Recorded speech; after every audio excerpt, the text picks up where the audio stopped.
ठीक आहे. 18 मध्ये काय आहे? Hearing of a suit and examination of a witnesses. Adjournment झाल्यानंतर 18 आपण राहू गेलं. Okay. Hearing of a suit and examination of a witnesses. आता बघा हिअरिंग सूटची सुरू होणार आता तुमच्या सगळ्या गोष्टी आणि examination of the witnesses. Examination of the party पण पाहिलं आपण. आता इथे काय? Witnesses. Right to begin.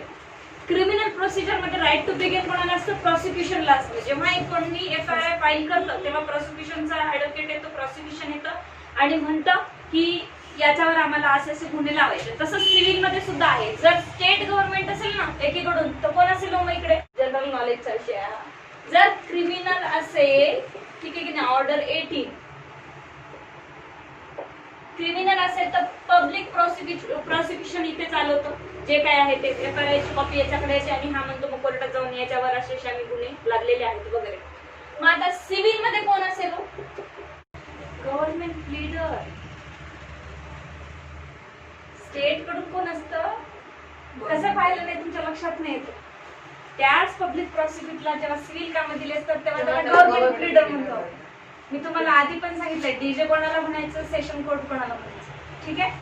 So आता इथे जर प्लेंटिफनी केस टाकली एखादी तर डिफेंडंट काय म्हणेल? मला काय करायचं, तुला काय म्हणायचं ते म्हण, नंतर तू जे माझं ॲलिगेशन लावशील तेव्हा मी येऊन त्याला डिनाय करेन. तर इथे राईट टू बिगिन केस सुरुवात करायचा अधिकार कोणाला? डेफिनेटली प्लेंटिफला असेल. सिव्हिल मॅटर आहे आणि तेच जर प्लेंटिफ स्टेट असेल तर कोण सुरू करणार आहे? गव्हर्नमेंट लीडर सुरू करणार. ठीक आहे. Right to begin, the plaintiff has the right to begin unless the defendant admits the fact alleged by the plaintiff and contends that either in a point of law or on some additional fact alleged by the defendant, the plaintiff is not entitled to any part of the relief which he seeks, in which case the defendant has the right to begin. आता इथे काय म्हटलं आहे? प्लेंटिफला right to बिगिनचा right आहे, म्हणजे case कोर्टापुढे घेऊन चालू करण्याचा अधिकार आहे. Unless the defendant admit the fact. पण पुन्हा म्हटलंय की unless the defendant admit the fact. डिफेंडंटनी जर फॅक्ट ऍडमिट केले तर केस बिगिन करण्याचा काही गरजच नाही आहे. Alleged by the plaintiff and content. Alleged by the plaintiff means जे काही प्लेंटिफने अलिगेशन लावले ते. Content that either in a point of law or in some additional fact alleged by the defendant, the plaintiff is not entitled to any part of the relief which he seeks, in which case the defendant has a right to begin. आता इथे काय म्हटलंय लक्षात घ्या. जेव्हाही कधी केस सुरू होते तेव्हा प्लेंटिफला राईट टू बिगिन म्हणजे सुरुवात करण्याचा अधिकार आहे. जर डिफेंडंटने ऍडमिट केलं तर काही गरजच नाहीये, तिथल्या तिथे केस खतम होऊन जाईल. पण समजा एखादे अलिगेशन जर डिफेंडंट प्लेंटिफवर लावत असेल, जसं की काउंटर क्लेम आहे, तर तिथे राईट टू बिगिन कोणाकडे शिफ्ट होत आहे? डिफेंडंट. कळलं? Rule 2 statement and production of evidence. आता statement and production of evidence म्हणजे काय? आता म्हणजे तुम्ही तुमची बाजू मांडणे, तुमचे स्टेटमेंट्स मिळणे आणि तुमचे काय जे एव्हिडन्स आहे ते प्रोड्यूस करणे. On the day fix for the hearing of the suit or on any other day to which the hearing is adjourned. ज्या दिवशी हिअरिंग ठेवली आहे किंवा ज्या दिवशी डेट दिली आहे ऍडजॉइनमेंट करून, the party having the right to begin shall state his case and produce his evidence in a support of a issue which he is bound to prove. ठीक आहे की नाही? कोण बाउंड प्रूव्ह करण्यासाठी आहे? हो, जो ऍलिगेशन समोरच्यावर लावतोय तो बाउंड आहे प्रूव्ह करण्यासाठी. मी म्हणते यांनी माझे 1 लाख रुपये घेतले तर मी बाउंड आहे, मी प्रूव्ह करावं कधी घेतले, काय घेतले हे सांगावं कोर्टाला. Okay. Sub-rule 2. The other party shall then state his case and produce his evidence if any and may then address the court generally on the whole case. बघा आता काय म्हणत आहे? एक तर दुसरी पार्टी आहे, दुसरी पार्टी तिची बाजू कुठल्याही पर्टिक्युलर पोर्शन पुरती ती मांडू शकते किंवा होल केस पुरती ती बाजू तिथे मांडू शकते. अदर पार्टी म्हणजे दुसरी अदर पार्टी म्हणजे जो अलिगेशन डिनाय करते ती पार्टी. तर पार्टी बिगिन खूप सोपा ऑर्डर आहे, एवढं कठीण करून घेऊ नका. द पार्टी बिगिनिंग मे, कारण बिकॉज आपण एक्झामिनेशन पण पाहिले आहे, डॉक्युमेंट पण पाहिलेलं, तेच थोडंफार दिले आता की सुरुवात कशी करायची. The party beginning may then reply generally on the whole case. मग आता जी पार्टी सुरुवात करते त्यालाही होल केसवर रिप्लाय देणे आहे. Rule 3A any party may address oral argument in a case. आता कुठलीही पार्टी जर ओरल आर्ग्युमेंट करत असेल and shall before he concludes the oral argument, आणि जेव्हा ती आर्ग्युमेंट कन्क्लूड करेल, if any submit if the court so permit concisely and under distinct heading the written argument is support of his case to the court and such a written argument shall form a part of the record. आता बघा oral argument जरी तुम्ही दिली तर तुम्हाला काय म्हटलं काय नाही हे रिटर्न मध्ये मॅडम द्यावं लागतं. ठीक आहे की कोर्टामध्ये काय समजा तुम्ही जे काही आर्ग्युमेंट मध्ये बोलत आहात ना तर जे काही बोलले ते कोर्टाला लक्षात राहील का काय काय काय काय बोलून गेले ते तुम्हाला ते रिटर्न मध्ये कोर्टाला द्यावं लागतं. 3B a copy of such a written argument shall be simultaneously furnished to the opposite party. आणि ती रिटर्न जी कॉपी देत आहात ना तुम्ही ती सायमल्टेनियसली त्याची एक कॉपी तुम्हाला अदर पार्टीला द्यावी लागते, कोर्टाला सुद्धा आणि अदर पार्टीला. हे अमेंडमेंट करून टाकले, पहिले नव्हते पण आता हे कंपल्सरी केलं द्या म्हणून return argument. 3C no adjournment shall be granted for the purpose of filing the written argument unless the court for reason to be recorded in writing considered is necessary to grant such adjournment. आता return argument साठी तुम्हाला adjournment date देत नाही, हे भरपूर वेळ आपण तुम्ही ऐकलं असेल. ठीक आहे की नाही. जर तुम्हाला रिटर्न आर्ग्युमेंट द्यायची असेल तर त्याला तारीख वाढवून देत नाही. तुम्ही म्हणाला आज आर्ग्युमेंट करतो सर आणि मग नंतर रिटर्नची काय ते तुम्हाला नंतर तुम्हाला एक तारीख वाढवून द्या, तर कोर्ट देणार नाही. पण जर कोर्टाला तसं सॅटिस्फॅक्शन झालं तर देऊ पण शकतं जर नेसेसरी वाटलं तर. 3D the court shall fix such a time limits for the oral argument by either parties in a case as things fit. मग आता कोर्ट टाइम पण फिक्स करू शकतो दोघांच्या आर्ग्युमेंट साठी, ओरल आर्ग्युमेंट साठी. 3 evidence where several issues. आता खूप सारे इश्यूज आहे, अनेक वाद मुद्दे असतील ना तर त्याच्याबद्दल तुम्हाला एव्हिडन्स वेगवेगळे द्यावं लागणार आहे आणि जे असेल ते तुमच्याकडे एव्हिडन्स द्यावं लागणार आहे. Where there are several issues the burden of proving some of which lies on the other party. एवढे सारे तुम्ही त्याच्यावर इश्यूज लावलेले तर त्याला डिनाय करण्याचं किंवा त्याला प्रूफ मध्ये आणायचं मी केलं की नाही हे अदर पार्टीवर बर्डन ऑफ प्रूफ लाय होईल. द पार्टी बिगिनिंगने आता इथे कन्फ्युज व्हायचं नाही. मी जर म्हटलं की एखादी गोष्ट मी जर म्हटलं की मी याच्यावर एवढे एवढे ॲलिगेशन लावते तर बर्डन ऑफ प्रूफ माझ्यावर आहे की मी काय ॲलिगेशन त्याच्यावर लावतीये आणि का लावतीये हे बर्डन ऑफ प्रूफ माझ्यावर आहे. पण एव्हिडन्स मध्ये म्हणते की ओनस तुमच्यावर शिफ्ट होतो. जर मी म्हटलं की ही त्या दिवशी घटना घडली त्या दिवशी तिथे नव्हती, ठीक आहे की नाही, बाहेर गावी होती. जर मी असं म्हटलं किंवा मी म्हटलं की घटना घडली त्या दिवशी इथे अवेलेबल होती तर मी अवेलेबल होती, ठीक आहे की नाही, याचं मला काही प्रूफ दाखवायची गरज आहे का? काय दाखवणार आहे मी फक्त सांगते अवेलेबल होती म्हणून. पण तिला जर म्हणायचं असेल, ती जर येऊन म्हणत असेल की मी अवेलेबल नव्हती तर मग कुठे होती हे तिला दाखवायचं. तर हे असं यांनी इश्यू बद्दल म्हटलं. देर आर सेव्हरल इश्यूज का म्हटलं आहे कारण एक इश्यू काढल्यावर त्याच्यातलं दुसरंच काहीतरी निघत आहे. मी म्हणताय होती, ते म्हणताय मी नव्हते तर कुठे होते तुम्हीच सांगा. The burden of proving some of which lies on the other party, the party beginning may, at his option, either produce his evidence on those issues or reserve it by way of answer to the evidence produced by the other party. मात्र त्यांनी काय करायचं तसे evidence reserve करून दाखवायचे. त्या प्रकारे प्रत्येक इश्यूवर तुम्हाला एव्हिडन्स द्यावं लागेल. इथं पहिले एकच इश्यू निघला आता काय की यांनी मला मारलं, यांनी माझी प्रॉपर्टी वगैरे घेतली, पण त्यांनी एक नवीनच इश्यू काढला मी तर नव्हतोच बाबा मी कुठून घेणार. मग आता प्रत्येक इश्यूवर यांना एव्हिडन्स द्यायचं. And in the latter case, the party beginning may produce evidence on the issue after the other party has produced all his evidence. दुसऱ्या पार्टीने पूर्ण एव्हिडन्स दिल्यानंतर परत तुम्ही त्याच्यावर एव्हिडन्स देऊ शकता. And the other party may then reply specifically on the evidence so produced by the party beginning. But the party beginning will then be entitled to reply generally on the full case. परत म्हणताय तुम्ही कितीही allegation लावले एकमेकांवर several issues वर पण तरी hole केस कोणाला प्रूव्ह करायची आहे जो स्टार्ट करतो त्यालाच करायची. 3A party to appear before other witnesses. आता बघा इथे काय म्हटलंय जेव्हा ही कुठली party to appear before other witness, दुसरे विटनेस यायचेच आहे, अदर विटनेस यायचे आहेत, पार्टीच अपियर होती आधी तेव्हा काय. Where a party himself wishes to appear as a witness, he shall so appear before any other witness on his behalf has been examined unless the court for reason to be recorded permit him to appear as his own witness at a later stage. आता इथे काय म्हटलं आहे, एक असतो plaintiff, इकडे काय असतो डिफेंडेंट असतो. आता क्रिमिनल मध्ये याची चांगली प्रोसिजर दिलेली आहे व्यवस्थित, तिथे थोडी तेवढी डिपली दिली नाही. प्लेंटिफ आहे 1, 2, 3, 4, डिफेंडंट हे असू शकतात जास्त आपण पाहिजे.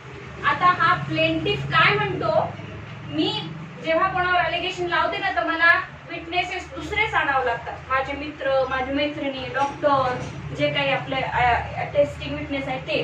पण मी माझ्या केसमध्ये विटनेस होऊ शकते का की सर बघा माझं खरं माना तुम्ही, मी सांगतोय ना खरं आहे म्हणून माझ्यासोबत हे घडलं, हो की नाही? होऊ शकत नाही. असं आहे. पण हा जो रूल म्हणतोय की अदर विटनेस आणायच्या आधी तुम्ही विटनेस होऊ शकता, त्याला आपण काय म्हणतो मॅडम? PW1. कळलं आता डोक्यात? ठीक आहे की नाही? तर प्लेंटिफ काय करू शकतो? सर मी जास्त प्लेंटिफ आहे ना इथे, तर मी असे काही पुरावे माझ्यासोबत घडलेले, माझ्यासोबत त्याचे पुरावेही आहे डॉक्युमेंटरी, आणि मला ही स्पष्ट करायचं आहे, एव्हिडन्स द्यायचा आहे एक विटनेस म्हणून, बिकॉज दुसरे सुद्धा आहे.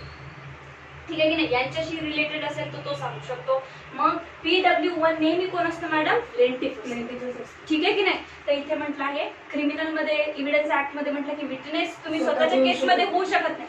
मी एखाद्या अलिगेशनला त्यांनीच जाऊन म्हणते सर खरे हो, मी पुरावा आहे, कोर्ट माझं खरं काम म्हणणार आहे. कोर्ट मध्ये जा 4 माणसं दुसरे आणा प्रूव्ह करायसाठी तुमची केस, आम्ही नाही. पण इथे म्हणतात की PW1 हा विटनेस होऊ शकतो. अदर विटनेसच्या आधी जाऊन तुम्ही एक्झामिन स्वतःला करू शकता. इथेही तसंच आहे. DW1, DW2 असे विटनेसेस येऊ शकतात. ठीक आहे. 4 मध्ये recording of evidence in every case the examination in chief of a witness shall be on affidavit and copies thereof shall be supplied to the opposite party by the party who calls him for evidence. आता बघा इथे काय म्हटलंय, examination in chief जर घ्यायची असेल तुम्हाला विटनेसची, shall be in affidavit and copies thereof shall be supplied to the opposite party by the party who calls him for the evidence. मग आता त्यांना कॉपी सप्लाय करावं लागणार आहे तुम्हाला, ज्याला एक्झामिनेशन घ्यायचे चीफ मध्ये. ठीक आहे की नाही? Provided that where document are filed and the parties rely upon the document. आता परत म्हटलं डॉक्युमेंट कोणी फाईल केले आणि जे पार्टीने डॉक्युमेंट फाईल केलेले आहे, the proof and admissibility of such document which are filed along with affidavit shall be subject to the order of the court. मग आता हे याच्यावर कोर्ट ऑर्डर काढणार आहे, जे तुम्ही डॉक्युमेंट्स फाईल केलेले आहे आणि विथ affidavit केले त्याच्यावर हे डायरेक्टली कोर्ट ऑर्डर काढू शकता. The evidence, cross-examination and re-examination of the witnesses, attendance whose evidence examination in chief by affidavit has been furnished to the court shall be taken either by the court or by the commissioner appointed by the it. आता इथे म्हटलं re-examination एक शब्द आलेला आहे, ते सांगू ना? सांगते. re-examination म्हणजे काय? आता समजा यांनी बोलवलं तर चीफ एक्झामिनेशनला चीफ एक्झामिनेशन झालं, ठीक आहे, यांनी मस्त शिकवलं, चीफ एक्झामिनेशन झालं. क्रॉस पण एक्झामिनेशन झालं. आता क्रॉस एक्झामिनेशन मध्ये हा घाबरून गेला आणि काहीतरी विचित्र बोलला अगेन्स्ट दी चीफ एक्झामिनेशन. आता परत हाच ऍडव्होकेट ज्यांनी त्याला बोलवले ना, तो त्याची री एक्झामिन करू शकतो. री एक्झामिनेशन त्यानंतर मग अजून परत तो क्रॉस एक्झामिन करेल, प्रश्नच येत नाही ना. तो म्हणेन की पहिले त्यांनी क्रॉस एक्झामिनेशन मध्ये घाबरला होता, काय खोटं निघून जातं ना कधी कधी शब्द खोटे, तर मग म्हणतात की परत समन्स पाठवा त्याला, आपण त्याचं री एक्झामिनेशन करूया. परत ज्यांचा प्लेंटिफचा विटनेस आहे तो री एक्झामिनेशन हे म्हणतात. तर आता क्रॉस एक्झामिनेशन, चीफ एक्झामिनेशन, री एक्झामिनेशन जे काही आहेत ना, ते एखाद्या पर्टिक्युलर ऑफिसरला अधिकार दिले तो घेईल त्याचे cross. Provided that the court may, while appointing a commission under this sub-rule, consider taking into account relevant factor as to court commissioner appoint करू शकतं कोर्टाला जिथे वाटलं तिथं.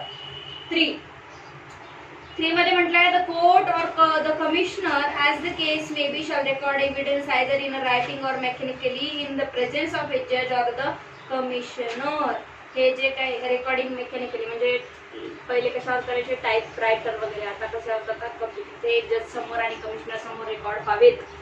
As the case may be and where such evidence is recorded by the commissioner, he shall return such evidence together with his report in writing signed by him to the court appointing him, and the evidence taken under it shall form part of the record of the suit. जो कोणीही commissioner गेलेला आहे evidence record करण्यासाठी, तो त्याचे सगळे statement घेऊन येणार आहे आणि कोर्टासमोर सादर करणार आहे. ठीक आहे.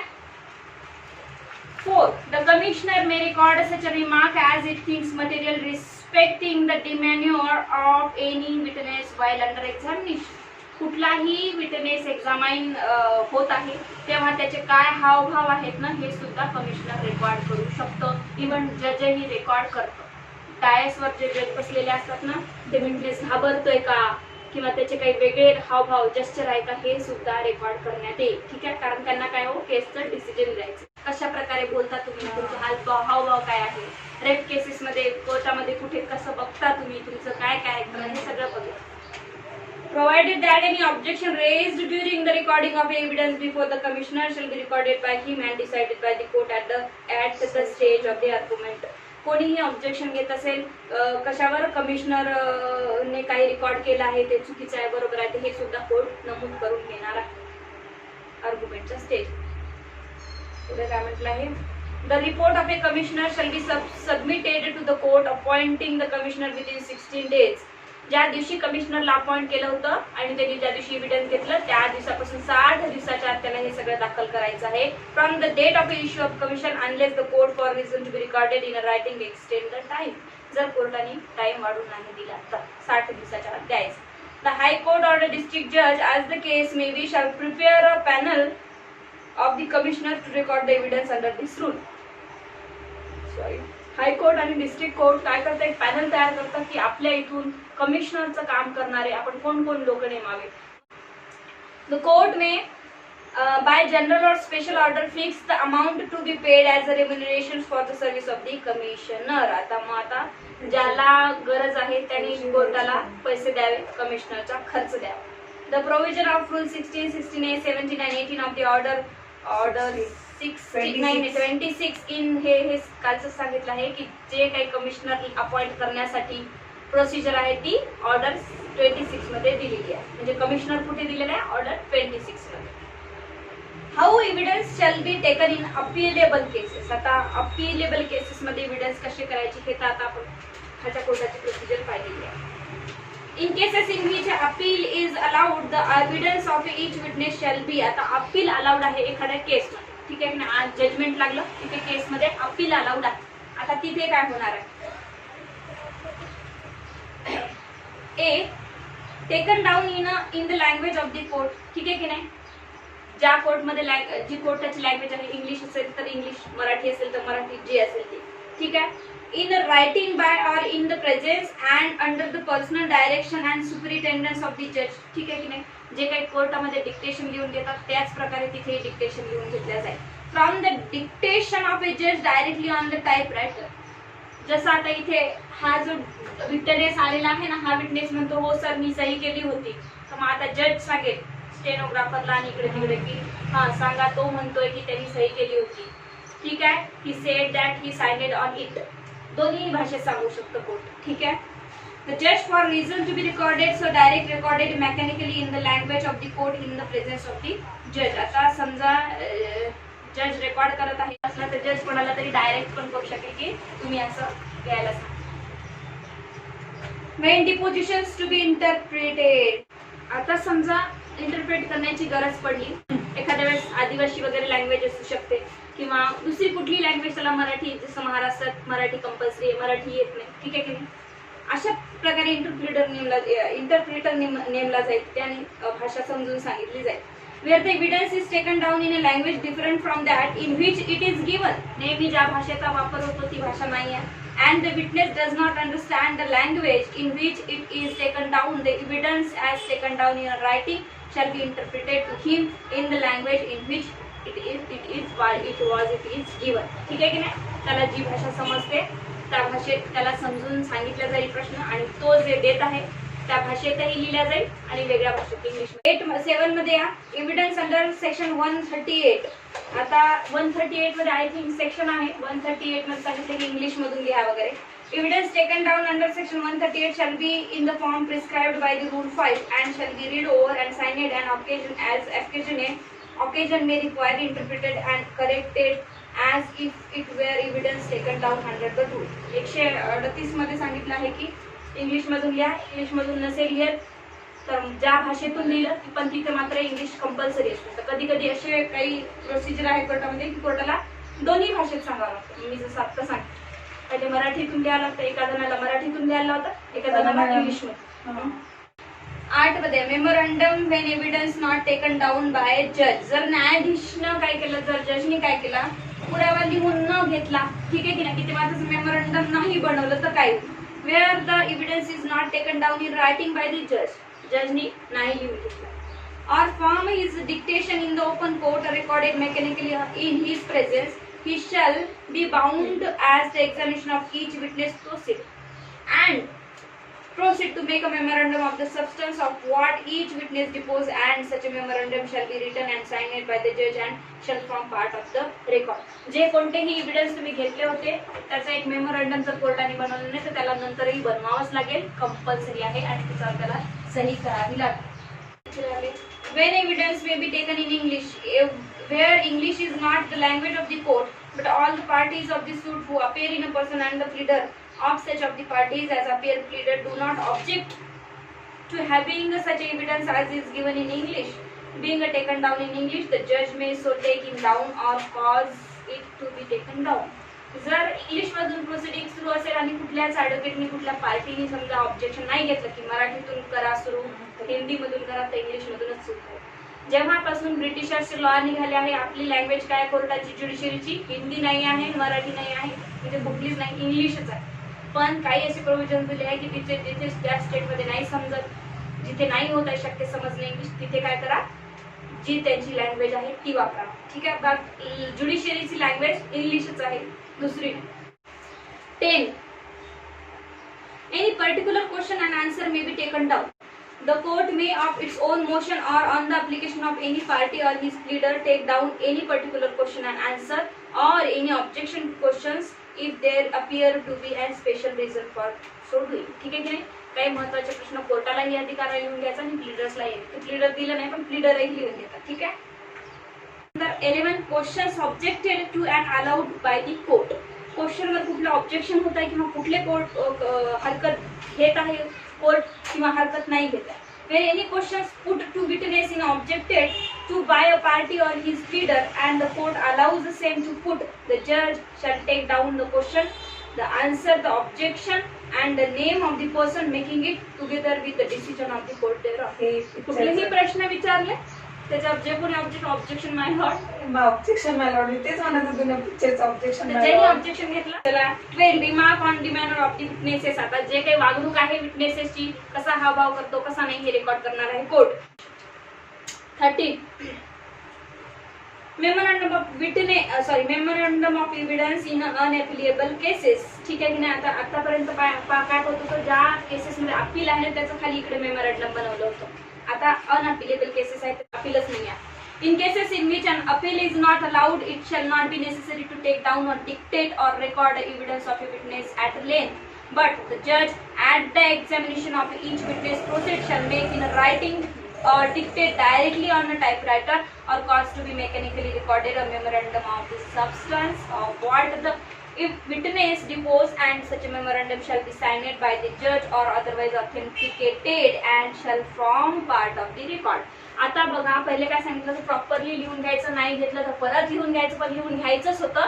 इथे काय म्हणताय, डायरेक्टली पूर्ण स्टोरीच्या स्टोरी जरी नाही लिहिली तुम्ही तर पॉइंट वाईज तुम्ही क्वेश्चन आणि आन्सर तरी लिहून घ्या आणि लिहून घ्यावं लागणारच आहे मात्र. ठीक आहे की नाही. खाली म्हटलं की लिहून घेणे तर आहेच. 15 power to deal with evidence taken before another जज. आता बघा, power to deal with evidence taken before another जज होऊ शकते का, जजची बदली होऊन दुसरा जज आलेला असेल तिथे वगैरे वगैरे. व्हेन अ जज is prevented bye death, transfer. ठीक आहे की नाही, ट्रान्सफर झाली आहे, डेथ झालेली आहे, और other cause from concluding the trial of a suit, his successor may deal with any evidence or memorandum taken down or made under the foregoing rules as if such evidence or memorandum had been taken down or made by him or under his dictation, direction under the said rule, and may proceed with the suit from the stage at which predecessor left it. कुठलाही जज बदली होऊन गेला किंवा त्याची death झाली, what ever reasons may be, तेव्हा दुसरा कोणताही जज येतो, त्यांनी जे काही रूल्स असं आहे त्यानुसारच एक्झामिनेशन रेकॉर्ड करून घ्यावं. एक्झामिनेशन बिलकुलच रेकॉर्ड केली नसेल तर त्यांनी पूर्ण रेकॉर्ड करून घ्यावी. आणि समजा जर एक्झामिनेशन मध्ये चीफ होऊन गेली असेल, क्रॉस राहिली असेल तर त्यांनी त्या स्टेज पासून रेकॉर्ड, म्हणजे चीफ झाली आज, उद्या ट्रान्सफर झाली जजची, परवा दिवशी काय असेल क्रॉस पुन्हा ते जर त्यांना वाटलं की याच्यामध्ये त्रुटी तर पुन्हा एक्झामिनेशन ते तर करतात. The provision of sub-rule 1 shall so far as they are applicable be deemed to apply to evidence taken in suit transferred under section 24. Section 24 पाहिलं आपण काय ट्रान्सफर ऑफ सूट, तिथेही सांगितलं मी तुम्हाला, एक तर त्या स्टेज पासून सूट पुढे नेतील जिथे ट्रान्सफर होणार, किंवा त्या जजला वाटलं तुम्ही पहिल्यापासून करावं तर पहिल्यापासून रेकॉर्ड स्टेटमेंट्स करतील. 16 power to examine witness immediately. Power to examine witness immediately. जेव्हाही कधी कळतं की विटनेस आलेला आहे, विटनेसला बोलवण्यात आलेला आहे, तर तेव्हा डायरेक्टली त्याचे एव्हिडन्स घ्यावं, वेळ करू नये. Where witness is about to leave to the jurisdiction of the court. आता इथे कधी घेण्यात यावं, जनरल रूल तर तेव्हाच म्हणते की घ्यावं जेव्हा विटनेस आला. पण समजा जर असं कळलं कोर्टाला, where witness is about to leave the jurisdiction of the court, कोर्टाला कळलं, पार्टीने सांगितलं की लवकर विटनेस घेऊन घ्यायचं, विटनेस एव्हिडन्स घेऊन घ्या, हा आपलं ज्युरिस्डिक्शन सोडून पुढे बाहेर गावी जाणार आहे, तेव्हा लवकरात लवकर घेण्यात येईल. or other sufficient cause is shown to the satisfaction of the court why his evidence should be taken immediately. मग कोर्ट विचारू शकतं की का आम्ही त्याचं इमिडिएटली एव्हिडन्स घ्यायचंय, तर तुम्हाला तसे पर्याय सांगावं लागेल. The court may, upon the application of any party of the witness at any time after the institution of suit, take the evidence of such a witness in the manner hereinbefore provided. जे काही examination घेण्याचं manner provide केलंय त्या manner मध्ये court तुमचे विटनेसचे evidence घेऊन घेणार आहे. कधी, जेव्हा कळेल की तो ज्युरिस्डिक्शन सोडून बाहेर जाणार आहे, किंवा मग पार्टी ऍप्लिकेशन करेल की सर याचं एव्हिडन्स घेऊन घ्या लवकरात लवकर, आणि पार्टीला तशी कारण द्यावं लागेल की का घ्यायचं.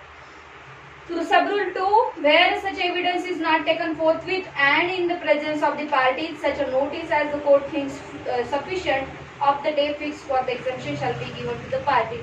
जर वरच्या रूल मध्ये जर तुम्ही एक्झामिनेशन इमिडिएटली घेतलं नाही तर कोर्टाला तारीख देऊन सांगायचं की या दिवशी या. The evidence taken shall be read over to the witness and if he admit to be correct shall be signed by him and the judge shall be in necessary correct the same and shall sign it and it may then be read at any hearing of the suit.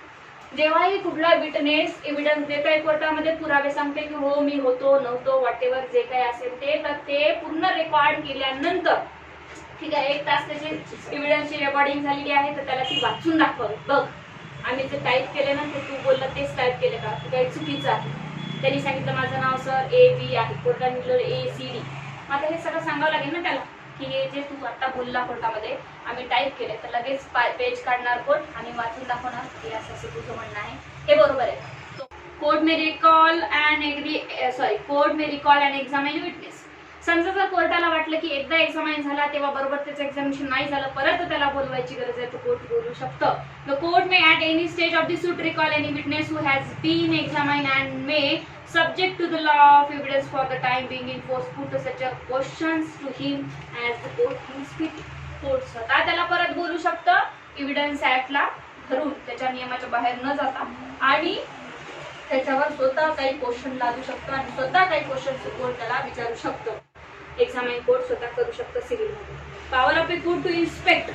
एखादे document असेल काहीही असो, कोर्टाला power आहे inspect करण्याचे. The court may at any stage of the suit inspect any property or things concerning which any questions may arise and where the court inspect and property or things it shall as soon as may be practicable